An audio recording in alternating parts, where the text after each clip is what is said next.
আসসালামু আলাইকুম রহমতুল্লাহ। আমরা 2 সপ্তাহেরও কম সময়ের ব্যবধানে বাংলাদেশের অত্যাধিক দুজন গুরুত্বপূর্ণ ব্যক্তিকে হারিয়েছি। একজনের রাজনৈতিক ক্যারিয়ার সীমিত হলেও বাংলাদেশের মানুষের ভিতরে তিনি একেবারে হৃদয় কেড়ে নিয়েছিলেন। আর একজন আজকে যাকে আমরা বিদায় জানাতে যাচ্ছি বা যাচ্ছি, তার রয়েছে বর্ণাঢ্য রাজনৈতিক ক্যারিয়ার এবং তিনি গতকালকেই মূলত সকাল 6টায় ইন্তেকাল করেছেন। তার রোহের মাসরাত কামনা করছি এবং আজকে যে মানুষের সমাগম দেখছি, সারা বাংলাদেশ থেকে মানুষের যে জনসমাজে পরিণত হয়েছে। আমরা এখন কাউরান বাজারে আছি, এখান থেকেই সকল গাড়ি রাস্তা বন্ধ করে দিয়েছে, শুধুমাত্র রিক্সা পায়ে মানুষ দেখা যাচ্ছে বাইকে করে, মানে কোনো গাড়ি ঘোড়া বড় ধরনের কোনো গাড়ি এখানে ঢুকতে দিচ্ছে না বা ঢোকার সুযোগ নেই। এখানেও মূলত কাতার বন্ধ হয়ে সকলে রাস্তায় দাঁড়িয়ে গেছে। এখানে হয়তো জানাজা হবে। এই যে এখানে আমরা যদি দেখাই যে লাইন ধরে মূলত এরা দাঁড়িয়ে আছে কাতার বন্দি, এখানেও জানাজা চলে আসবে। তো এর মানে যদি চতুর্দিকে এরকম দূর দূরান্ত পর্যন্ত মানুষের লাইন হয়, তাহলে কত লক্ষ মানুষ হবে সেটা একেবারেই অনুমানযোগ্য। তবে সংখ্যাটা এখন না বলা গেলেও আশা করি জানাজা শেষে যখন মিডিয়া প্রচার করবে বা যারা এই সংখ্যা অ্যানালাইসিস করতে পারেন ক্ষেত্রফল হিসেবে, তাদের আলোচনা থেকে আমরা জানতে পারি। তো আমরা বেগম খালেদা জিয়ার যে বিষয়টা বাংলাদেশের মানুষের হৃদয়ের গভীরে তার স্থান, তার একটা বড় কারণ হচ্ছে তিনি ছিলেন আপসীন নেত্রী। অলরেডি জানাজা বোধহয় দাঁড়িয়ে গিয়েছে, আমরা হয়তো আর সামনে যাব না, আমরা এখানেই হয়তো জানাজায় দাঁড়িয়ে যাব। আপনাদেরকে ততক্ষণ পর্যন্ত সাথে থাকার এবং দেখার আহ্বান জানাচ্ছি। এখানে দাঁড়াই যাই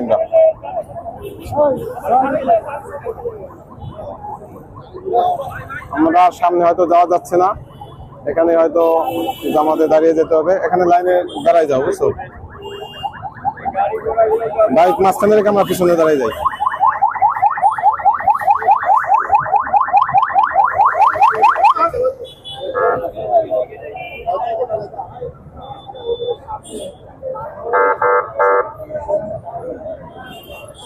অর্থাৎ কাওয়ান বাজার থেকে ফার্ম গেট পর্যন্ত আর যেতে পারলাম না, আমরা এখানেই দাঁড়িয়ে গিয়েছি। যদি মাইকের সাউন্ড আসবে, হয়তো মাইক দেওয়া হয়েছে, মাইকের সাউন্ড আসলে এখানে হয়তো জানাজা শুরু হয়ে যাবে। আমরা এখানেও নামাজ পড়তে পারবো আশা করি।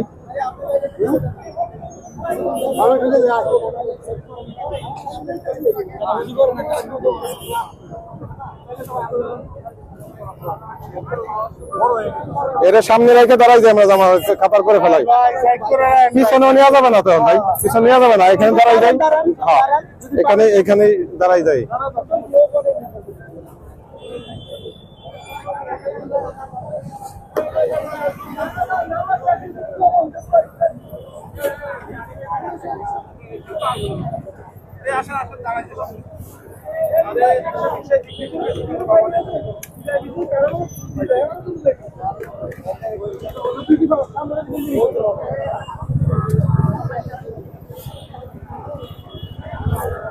আমরা হাদির জানাজায় তো মোটামুটি ভিতরে ঢুকতে পেরেছিলাম, কিন্তু আজকে আর সেটা ঢোকার সুযোগ নেই।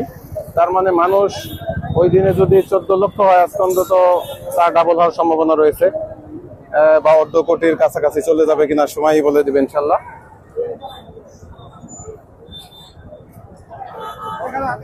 আপনাদেরকে যদি দেখাই, আমার উল্টা সাইডে ইত্তেফাক মানব জমিনের যেই অফিসটি, ঢাকা ব্যাংক, এখানে আমরা দাঁড়িয়েছি, কাতার বন্দী হয়ে গিয়েছি আমরা অলরেডি।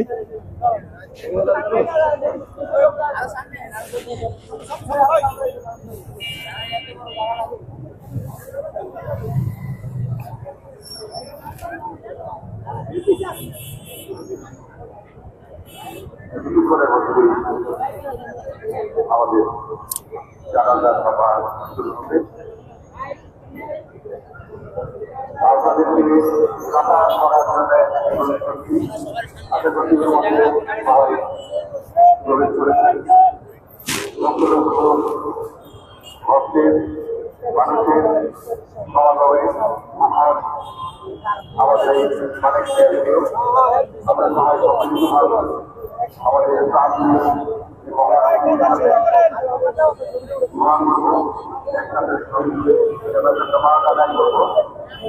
আপনারা আপনাদের কাতার পূজা করুন আমাদের মনোযোগ প্রমাণ জন্য।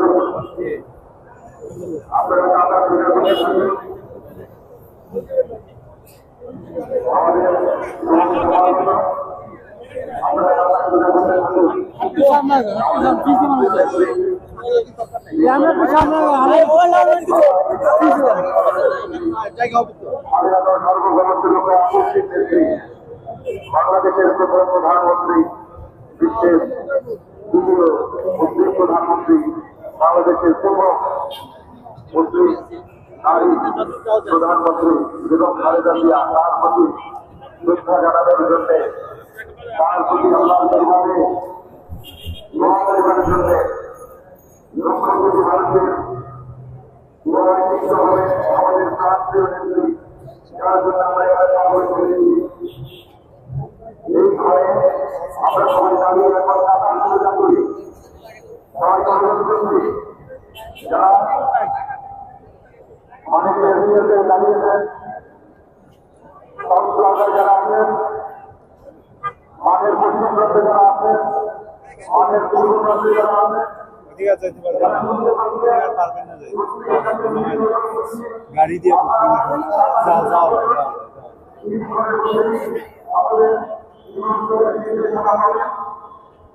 সবাই টাকা আলোচনা করি।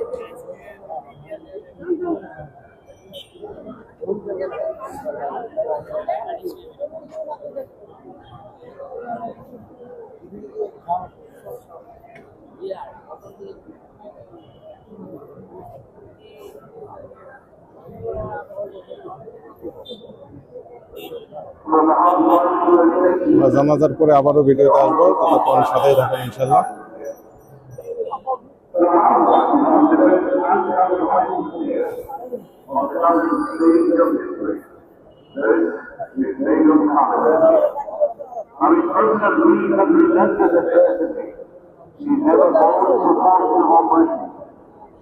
Transforming the heart of those time is his strength. Family goal and emerged as an uncontroversial leader on the question of democracy. He went out and he had two jobs as Prime Minister for the first time in 1991. He became the second senior Prime Minister in the Muslim world. Begum Khaleda Zia was born on 2nd August 1945 in the Muslim family in Kanpur district. Her father was a respected businessman in the society.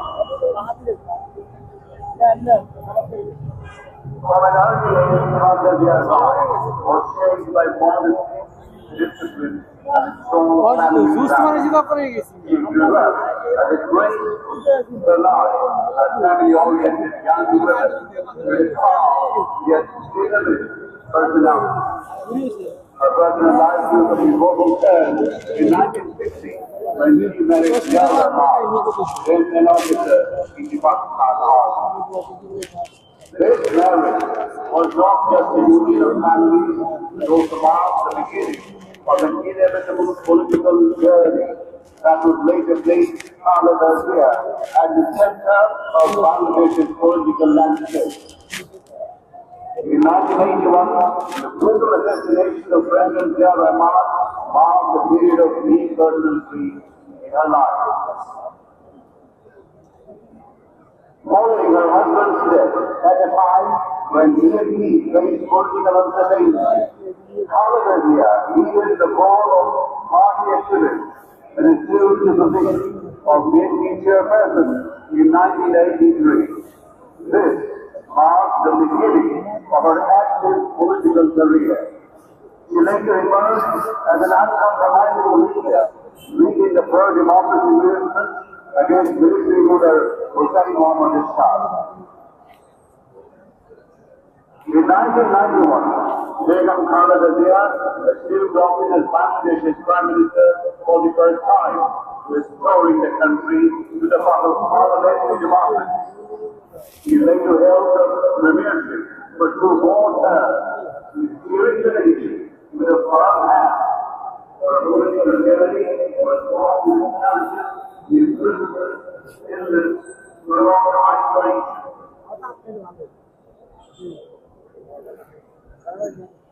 But he never compromised to the pressure, monitoring world politics, unrelated leadership, and those of the three, those who never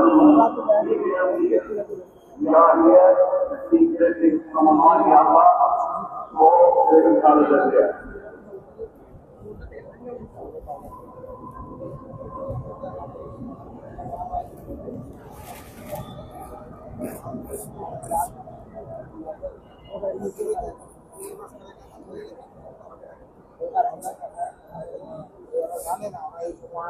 Ladies and gentlemen, we are here to seek blessings for Begum Khaleda Zia, who was the only young Prime Minister.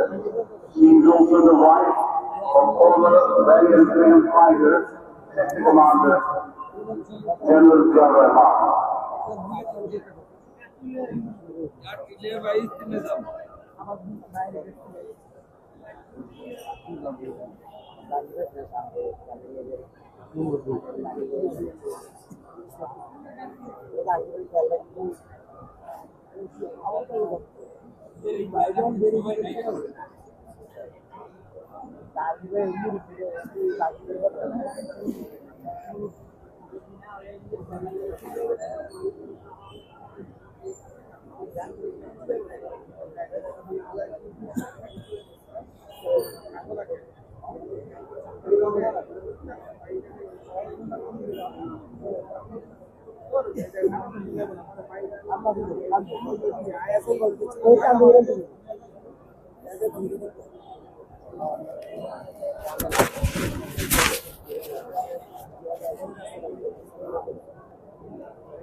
Ladies and gentlemen, why Begum Khaleda Zia is so an uncompromising leader is a question in many of the new generation.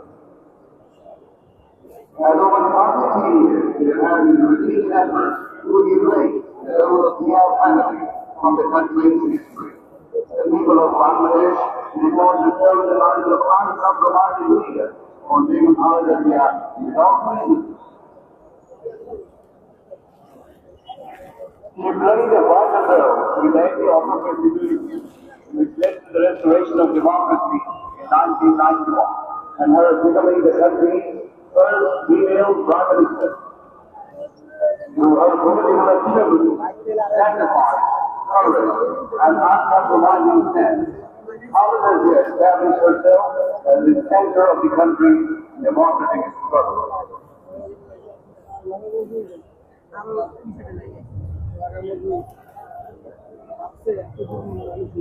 Her political career has repeatedly demonstrated that she remained a steadfast, not for the sake of power, but for principle, never going to authoritarianism, and consistently standing as the voice of the people in the defense of democracy.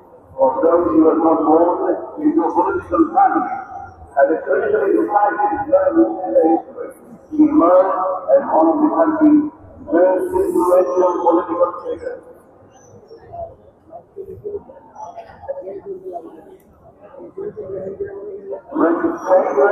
Rahman was assassinated in 1981. Begum Khaleda Zia tried was struck by a former tragedy. Even amid the burden of grief of losing her husband, she realized that being founded by Sheikh Zia needed a courageous, confident, and highly acceptable leader to carry forward, responding to the demands of the time, to learn that difficult responsibility.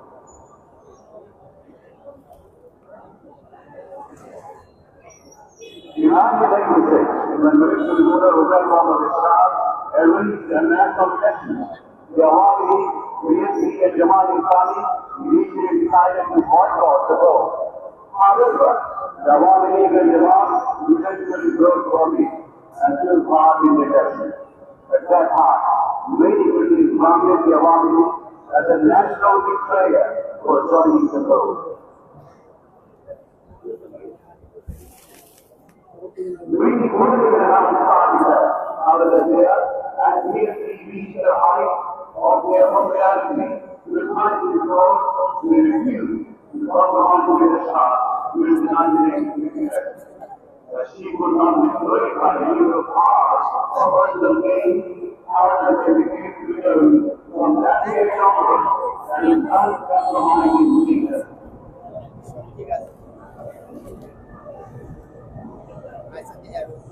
The tribe was the universal authority in the university country. Even among senior children are unwavering resolve to the spiritual recognition and uncompromising national leader, Begum Khaleda Zia.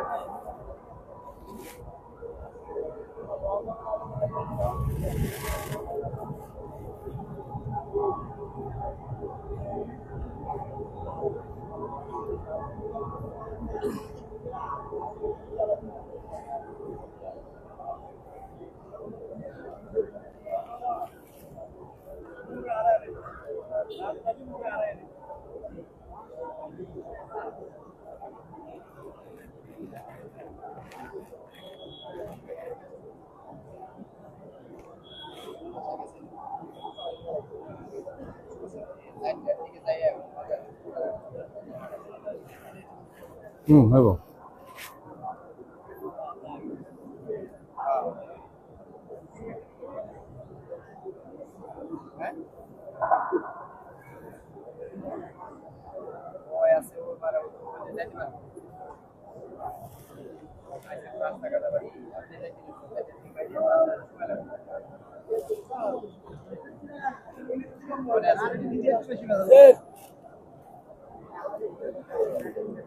President Ziaur রহমানের সময় এরকম লোক হয়েছিল।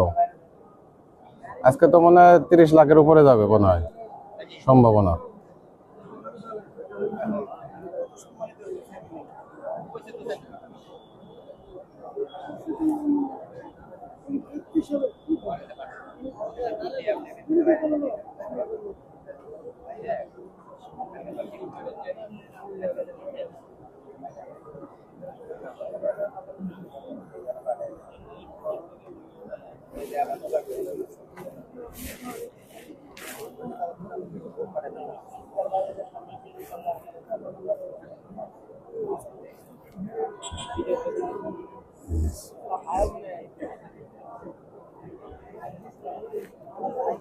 মেয়েটা দাঁড়ায় দাঁড়ায় ঘুমাইতেছে। ঘুমাও নেই?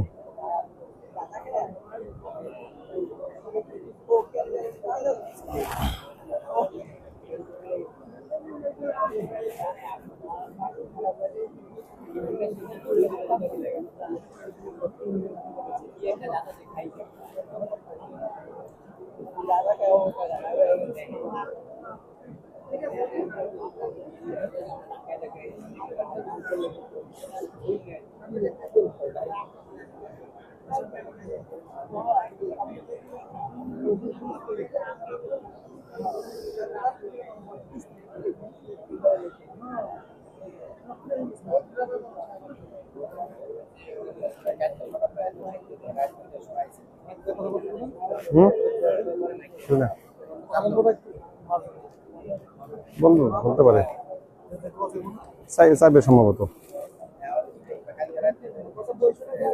2:30 নাগাদ বোধহয় দাঁড়াইবো জামাত। এত মানুষ।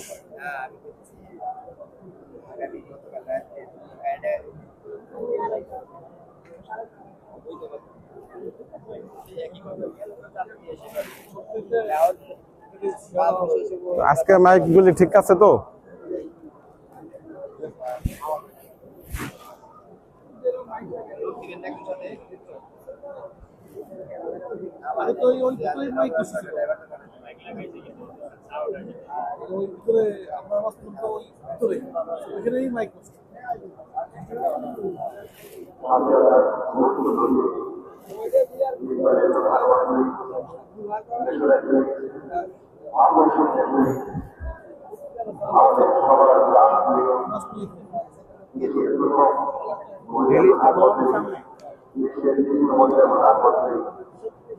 আমাদের সবার অত্যন্ত সুরক্ষা জানাতে সম্মান জানাতে তার জন্য দরবারে লক্ষ লক্ষ প্রাণ আমাদের এখানে সমবেত হয়েছে। মানিক সবাই অত্যন্ত শ্রদ্ধার সঙ্গে উন্নয়নের শ্রদ্ধায় তাদের বেশি মাত্রা কামনা করতে মহারাজার দরবারে এক রাতের দাঁড়িয়ে নির্দিষ্ট চিত্রে দোয়া করবেন। আল্লাহ আমাদেরকে কবুল করবেন। এটা আমাদের এরপর এদেশের কোটি কোটি মানুষের প্রাণ পরিচালিত হয়ে আমাদের সঙ্গে তাকে সমাহিত করা হবে। যার নাম রবীন্দ্র সরকারি থাকে মানুষের হৃদয়ে সেই নাম লাল লাল করে থাকবে।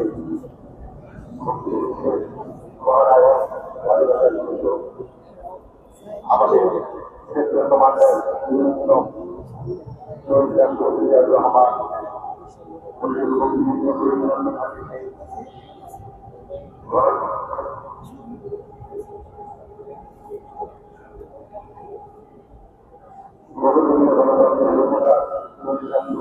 রহমান এদেশের কোটি কোটি মানুষের প্রাণ সেই শহীদ রহমানের পাশে প্রমাণিত হবে। আমাদের প্রাণ দেখি বেগম খালেদা জিয়া। আমরা সবাই সমবেত হয়েছি এক কাতারে আজকে জানাজা আদায় করব।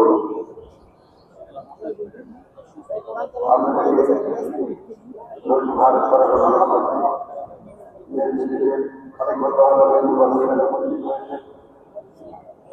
এবং বিশ্বের আপনারা জানেন বিশ্বের বিভিন্ন জায়গায় বিভিন্ন পত্রিকায় প্রিন্ট ও ইলেকট্রনিক মিডিয়ায় আমাদের প্রাণ জীবনের দিকে স্মরণ করে শ্রদ্ধা জানিয়ে অনেক কিছু ছাপা হয়েছে, বলাও করে ছাপা হয়েছে।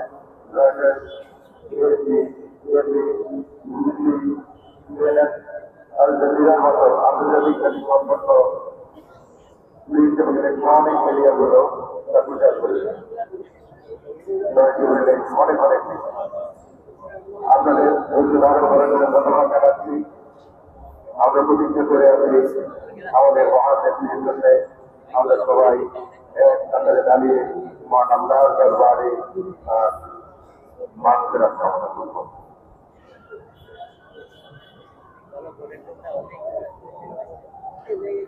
সকলের মধ্যে নামাজে জানাজা অনুষ্ঠিত হবে। আমরা একজন ব্যক্তি যিনি অসংখ্য নিপীড়ন, নির্যাতন, অত্যাচার, নানা শিক্ষা সমস্ত কিছু সহ্য করে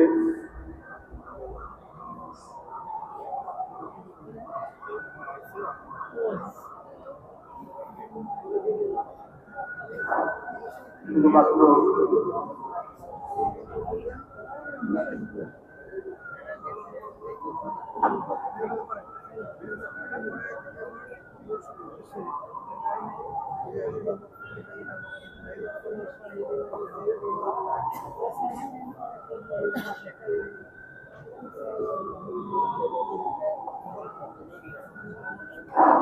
হারানো গণতন্ত্র ফিরিয়ে আনার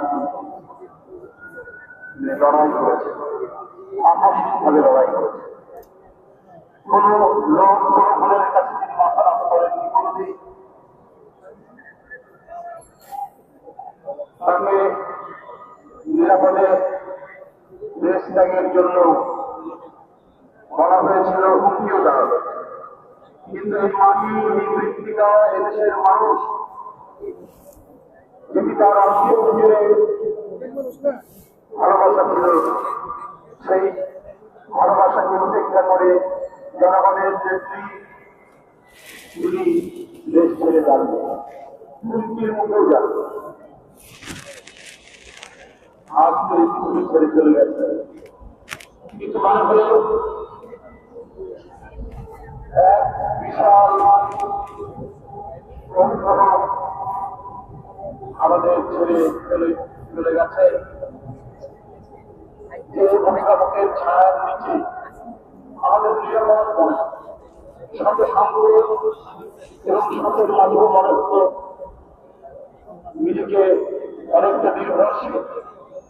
তিনি আজ আমাদের কাছ থেকে চলে গেছে।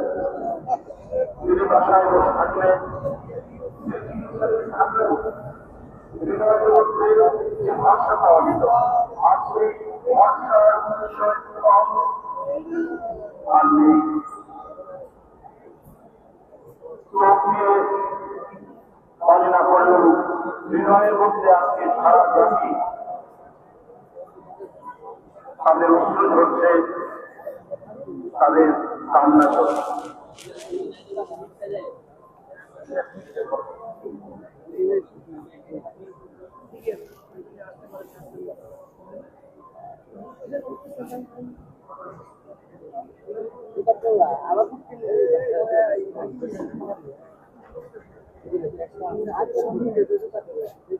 মাননীয় প্রধান উপদেষ্টা আমাদের মাঝে উপস্থিত হয়েছে।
আপনারই থাকতে হবে, মাঝখানে সংযোগ থাকতে হবে। সংযোগ না থাকলে আপনি না ওই সংযোগ হবে না, আপনার বাস্তবিক সংযোগ থাকতে হবে। আপনার এক কাতারের সাথে আর এক কাতারের গ্যাপ থাকা যাবে না। সর্বোচ্চ 3 কাতারের সমপরিমাণের বেশি গ্যাপ হয়ে গেলে ওটা আপনার নামাজ ফাঁসেদ হয়ে যাবে। যেমন আপনি দাঁড়াইছেন, আপনার পিছনে আবার আর এক কাতার দাঁড়াইছে, সমস্যা নেই। ওই এক জায়গায় একজনের সাথে যদি আর এক কাতার মিলে যায় তাহলে আবার সমস্যা নাই। মিল থাকতে হবে কাতারের সাথে কাতার।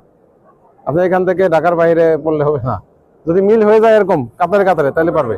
হ্যাঁ, এইখান থেকে অবশ্যই মিল আছে, দেখেন না দাঁড়াই গেছে কোথাও না কোথাও। এইভাবে সব জায়গায়, মানে আপনি শাহবাগ পর্যন্ত দেখবেন রাস্তা ব্লক। এটা আমরা পড়তেছি কত দূর, এখান থেকে কয় কিলো। হ্যাঁ, কিন্তু কাতারের সংযোগ আছে।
সম্মানিত উপস্থিতি, আমরা সবাই আমাদের প্রাণপ্রিয় মহান নেত্রীর মাগফিরাত কামনার জন্য জানাজার নামাজের প্রস্তুতি নিয়েছি। সবাই সারিবদ্ধভাবে কাতার ধরে দাঁড়িয়েছে। কিছুক্ষণের মধ্যেই জানাজা শুরু হবে। আমরা অপেক্ষা করছি আমাদের প্রাণপ্রিয় নেত্রীর কফিন মোবারক আমাদের মাঝে উপস্থিত হবে এবং তখনই ইমাম সাহেব জানাজার নামাজ পড়াবেন আমাদের সবাইকে।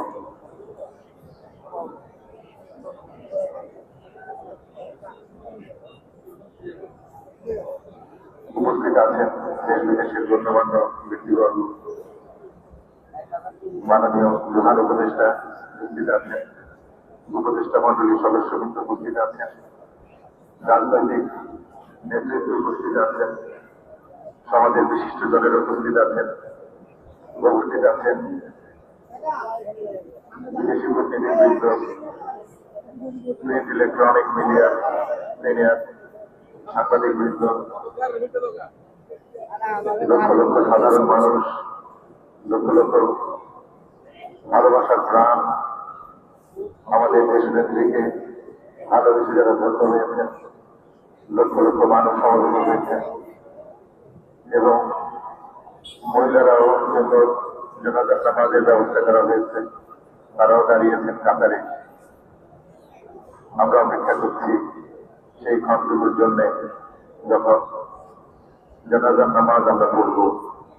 মহান আল্লাহর দরবারে আমাদের প্রাণপ্রিয় দেশনেত্রী, আপসীন নেত্রী, বাংলাদেশের প্রথম নারী প্রধানমন্ত্রী, বিশ্বের মুসলিম দ্বিতীয় নারী প্রধানমন্ত্রী, তার জন্য আমরা দোয়ায় দাঁড়াবো।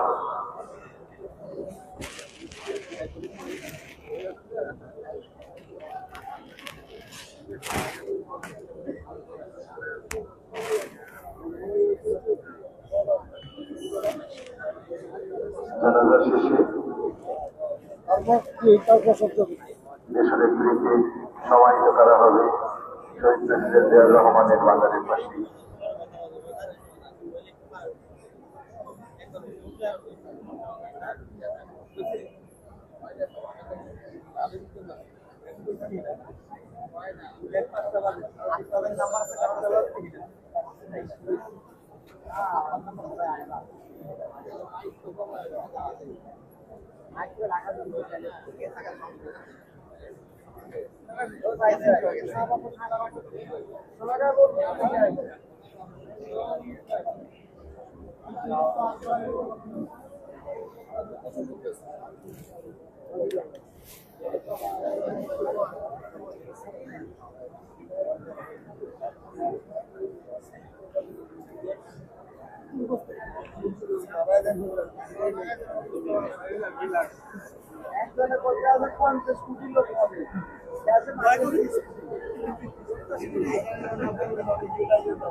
সম্মানিত উপস্থিতি, আপনারা সবাই ধৈর্য এবং সহিষ্ণুতা নিয়ে অপেক্ষা করছেন।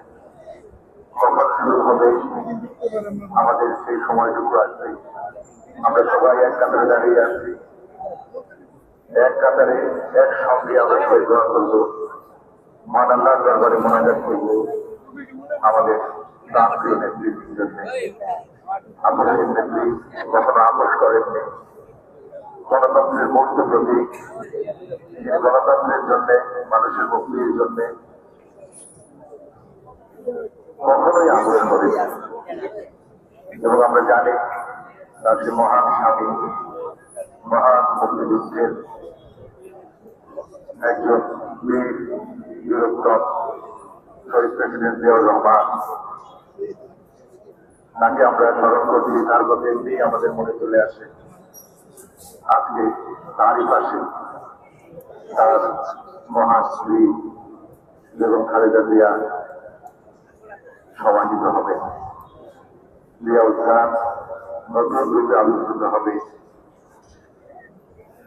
ওই মহান মানুষের মজার এখানে থাকবে। আমরা মহান আল্লাহর কাছে দোয়া চাই।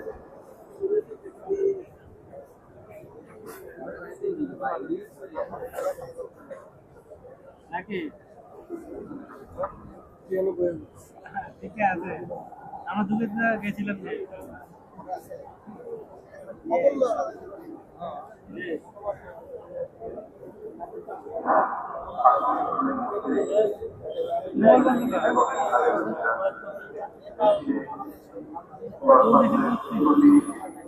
আছে বলুন না, করেন না, একটু লেগে বাচ্চা আছে,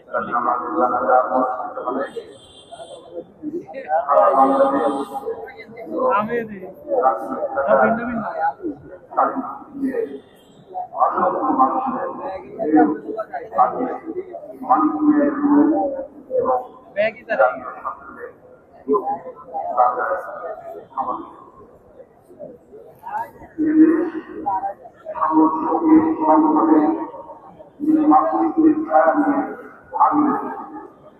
যাকে সঙ্গীয় দেওয়া হয়েছিল কিন্তু মৃত্তিকা এবং মানুষের তার যে অঙ্গীকার, তার যে বিস্তৃত অঙ্গীকার, এই অঙ্গীকার রক্ষা আঙুলে জানবে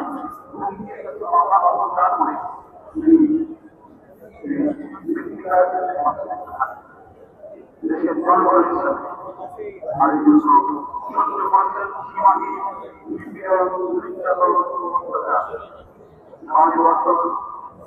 আর এর আগে তাকে গৃহবন্দী করা হয়েছে। তাকে গ্রেপ্তার করে থানায় নিয়ে যাওয়া হয়েছে, কিন্তু আদর্শের বসে তিনি মাথা রাখেন। রাজনীতি মানেই যে জনগণের প্রতি সদস্য ওয়াদা রক্ষা করতে হয়, এটা শিখিয়েছেন দেশের একটি বেগম খালেদা জিয়া। রাজনীতি মানেই হচ্ছে একটা উচ্চতর নৈতিক আদর্শের বিষয়, সেটি জানান দিয়ে নিজের জীবনের তার কর্মের মধ্যে দিয়ে তিনি প্রতিষ্ঠিত করেছেন যে নৈতিকতা, নীতি এবং অঙ্গীকার রক্ষা করা এটা উচিত রাজনীতিতে। এটা তিনি তার জীবনের প্রতিটি ক্ষণে তিনি জীবনের নানা সংকটের মধ্যেও তিনি সেই আদর্শ থেকে প্রতিষ্ঠিত করেছেন। এদেশের স্বাধীনতা যুদ্ধের মহান ঘোষক, ৭১-এর রণাঙ্গনের বীর মুক্তিযোদ্ধা সেক্টর কমান্ডার জিয়াউর রহমান বিক্রম সভাপতি দেশের বেগম খালেদা জিয়াউর রহমান এদেশে বহুদলীয় গণতন্ত্র প্রবর্তন করেছেন। সংবাদপত্রের স্বাধীনতা, মত প্রকাশের স্বাধীনতা, কথা বলার স্বাধীনতা, সমাবেশ করার স্বাধীনতা, নির্বিঘ্নে দেশের সীমানার মধ্যে যে কোনো জায়গায় চলাচল করার স্বাধীনতা নিশ্চিত করে। তারই সংগ্রামী এই মহান নেতাকে, মহান স্বাধীনতা যুদ্ধের ঘোষককে দেশি বিদেশি চক্রান্তকারীরা হত্যা করলেন চট্টগ্রামের সার্কিট হাউসে। সেই সময় থেকেই তারপর থেকে তার সভাপতি দেশের এবং খালেদা জিয়া গণতন্ত্রকে সমুন্নত রাখা এবং হারানো গণতন্ত্রকে পুনরুদ্ধার করার প্রশ্নে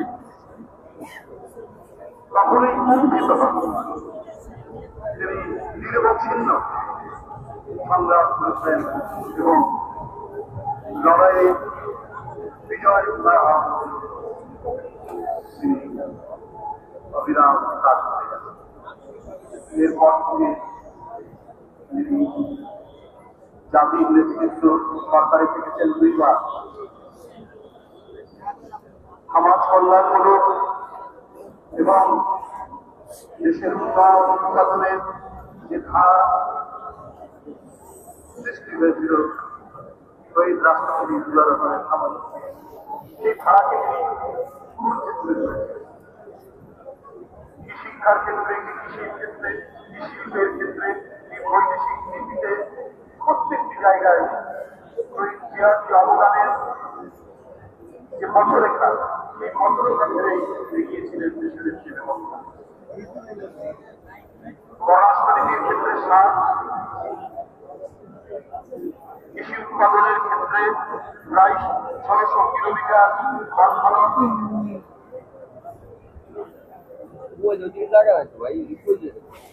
নারীর ক্ষমতায়ন ইত্যাদি নানাবিধ কর্মকাণ্ড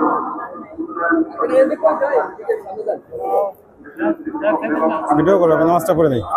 তুমি নামাজটা করে নেই, বুঝছো? নামাজ পড়তে হয়ে যাচ্ছে, পুরো সবজি ঘুরে ঘুরে করো। উন্নয়ন উৎপাদনের তিনি ছিলেন প্রধানমন্ত্রী হিসেবে তার কাজগুলো একটু নামাজটা করে নিই। নারী ক্ষমতায়নের জন্য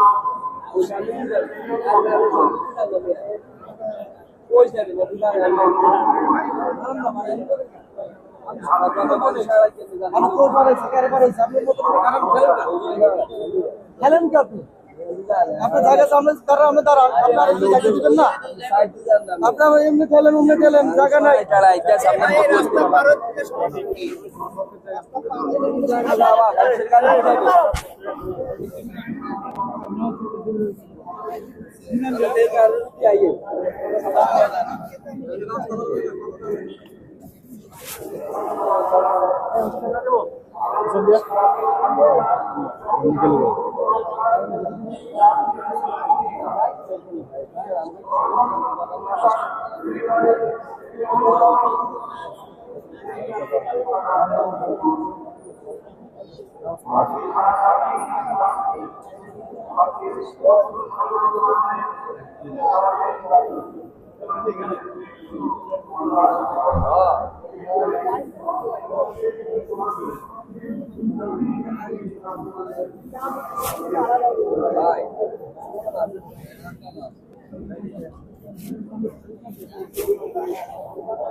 রাজু ভাই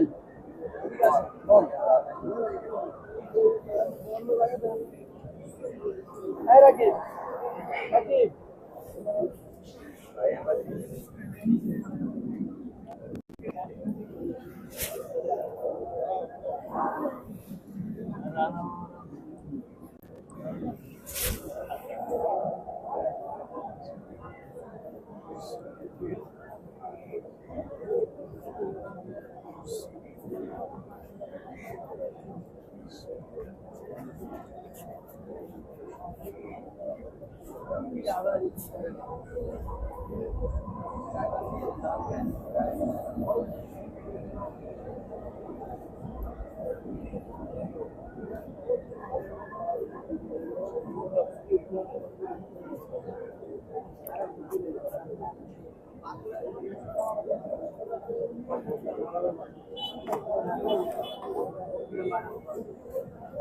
মিতা নামাজ পড়ে নাও, সময় লাগবে কিন্তু এখনো আসে নাই, মানে কফিন আসে নাই। না না না বললো না, কফিন আসে নাই এখনো, কফিন ওই দিক দিয়ে আনবে, একটু সময় লাগবে। কফিন আসলে তো প্রধান উপদেষ্টা কথা বলতো, কফিন আসার পরে ওই আনুষ্ঠানিকতা, প্রধান উপদেষ্টা কথা বলবে, তারেক রহমান কথা বলবে। ভাই ও ঢুকছে, রাষ্ট্রীয় আছে না, কার্যক্রম আছে না, ওগুলি শেষ করে তারপরে আসবে। দাঁড়াবা দাঁড়াবা,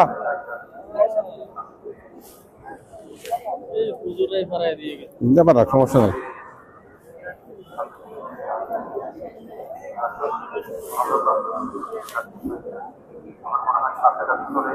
এই দেখো কাছাকাছি চলে আসছে না,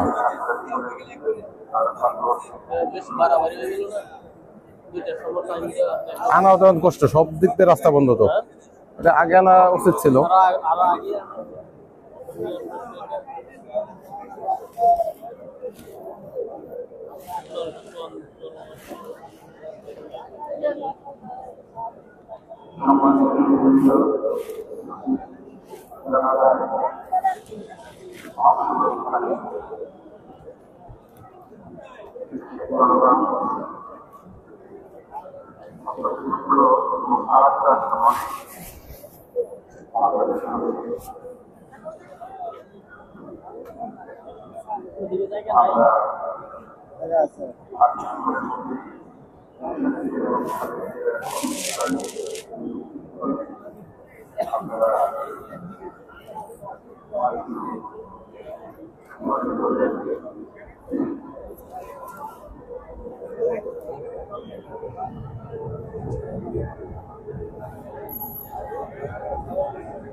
দেখছেন লাশবাড়ি গাড়ি আসে নাই, আমি আগেও শুনছি একবার।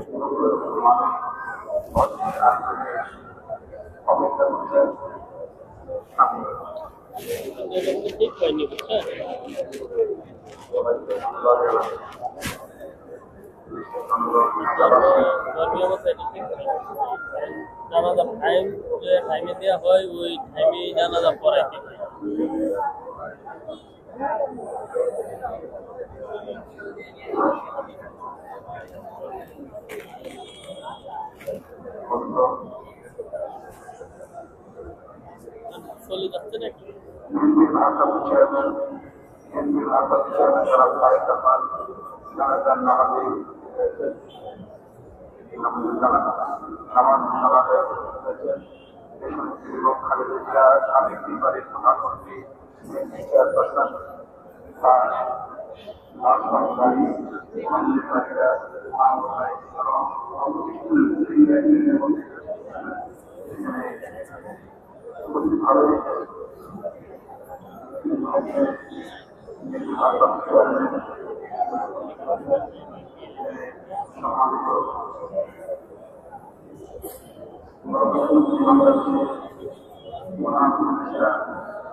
আরে এক জায়গা থেকে আরেক জায়গায় আছে, আরেক জায়গা থেকে আরেক জায়গায় আছে, কাজ আছে তো, বুঝছো?